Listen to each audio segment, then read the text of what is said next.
Lesson 7-4. In this lesson, we're going to learn about equations with no solutions or equations that have an infinite number of solutions. Let's begin with example 1. In this example, we're going to solve an equation that has an infinite number of solutions. For what values of x will the rectangle and triangle have the same perimeter? Well, the first thing that we need to recall is that the perimeter is the distance around the outside of the figure. So when I look at the perimeter of the rectangle, I'm going to add together all four sides. The x, the 2x plus 3, 2x plus 3 again, and x again. When I look at the triangle, I've got all three sides labeled as 2x plus 2. So the first thing that I notice is that they give us the bar diagrams here to show us solving the equation to find those values of x, where the top bar represents the rectangle and the bottom bar represents the triangle. So when you put together those like terms for the rectangle and the like terms for the triangle, what you will notice is that you end up with the exact same expressions on both sides of that equation. In other words, you end up with 6x's plus 6 for both the top bar and the bottom bar when you combine like terms. What that means is that x can be anything. It doesn't matter what x is, because 6 times x plus 6 will always equal itself.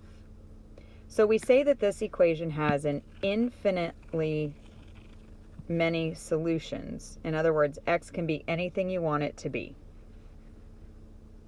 Now let's go ahead and complete the try it. How many solutions does the equation 3x plus 15 equals 2x plus 10 plus x plus 5 have? The first thing that we do is we look to combine any like terms. The left side of the equation, the 3x plus 15, doesn't have any like terms.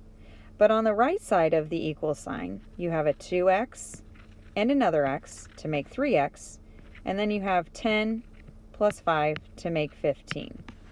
Now, do you notice that right now, both sides of the equal sign are identical?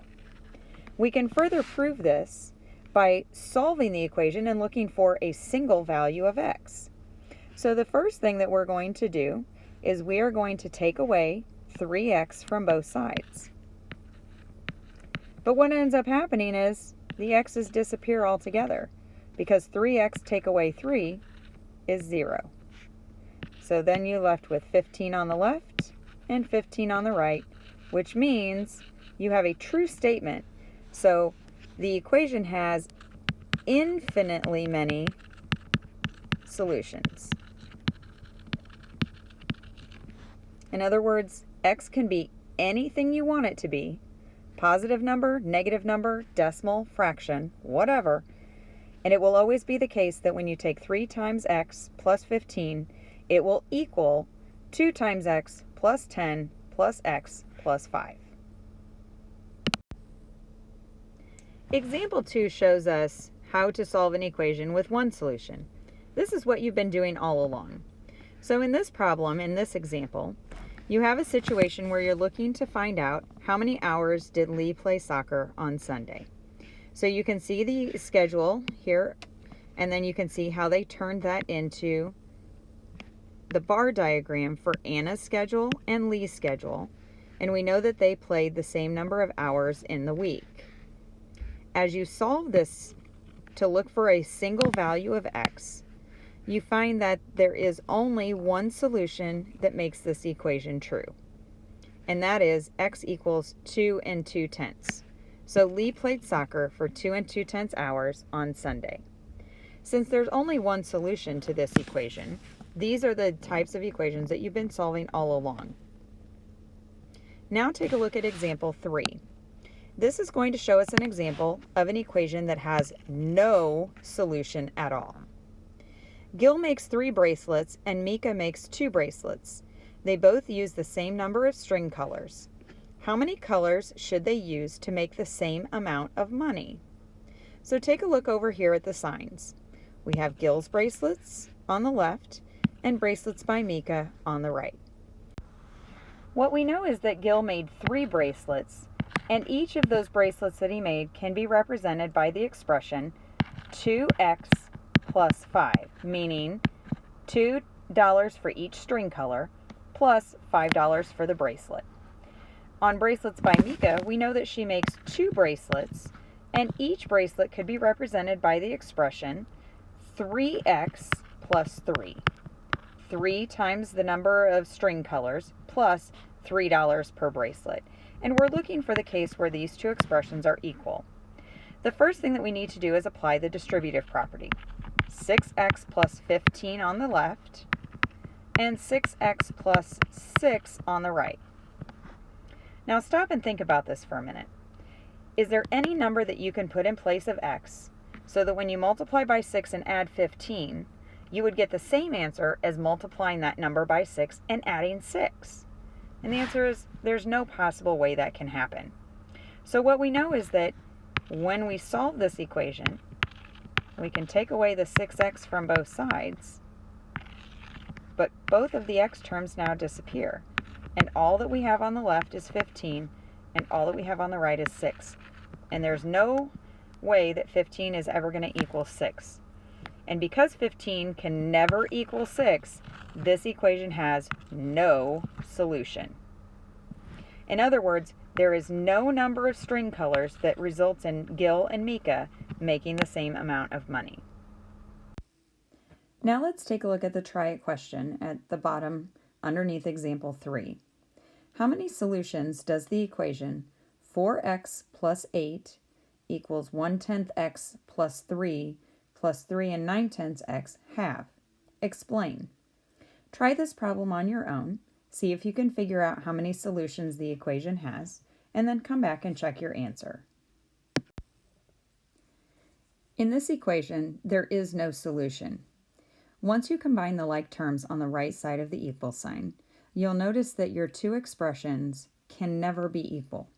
4x plus 8, right here, will never be equal to 4x plus 3, no matter what value you put in place of x.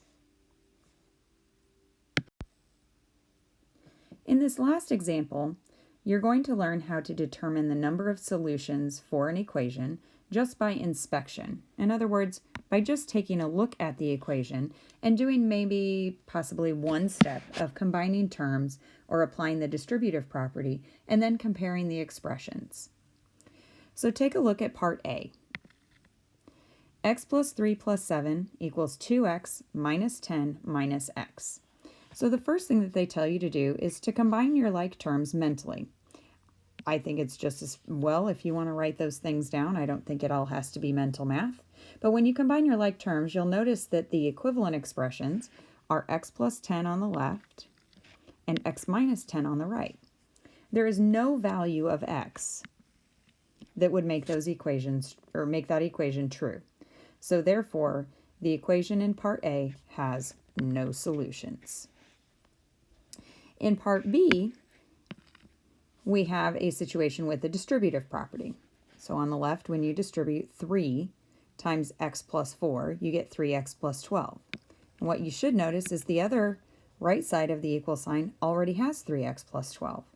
So because those two expressions are equivalent, it is true for all values of x. So this equation has infinitely many solutions. That means every number for x will work. In part C, 5x plus 8 equals 2x minus 1. And what you can do here is, again, you try to solve by combining your like terms. There are none. So you look to move the variable terms to one side, and you move the number terms to the other. And what you should notice here is that the coefficient of the variable terms are different, which means when you subtract or add them to each side to move the term over, okay, so that you get all the variable terms on one side, okay, here's when they're collected and combined, the result will be a single value of x. In other words, you could solve this all the way down to get x equals a negative 3. So this equation has one solution. When you go back up and you look at these, no solutions means no x values work.